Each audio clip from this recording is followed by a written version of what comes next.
Kindergarten ni neno la Kijerumani linalomaanisha bustani ya watoto, children's garden. Mwanzilishi wa mfumo wa kindergarten yaani shule za awali Frederick William na August Frobe mwaka 1837.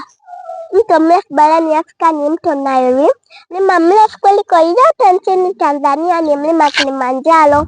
Asili ya mlima Kilimanjaro ni volcano. Mlima Kilimanjaro una vilele viwili ambavyo ni Mawenzi na Kibo. Mlima Kilimanjaro una urefu wa mita 5895.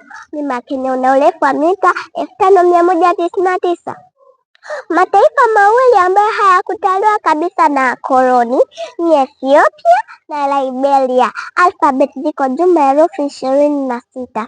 Kipindi cha miaka 10 kinaitwa muongo. Kipindi cha miaka 50 kinaitwa jubilii. Kipindi cha miaka 100 kinaitwa karne. Kipindi cha miaka 1000 kinaitwa milenia. Dunia hujizungusha kwenye muhimili wake miezi 360. Bye, karibuni tena kunisikiliza.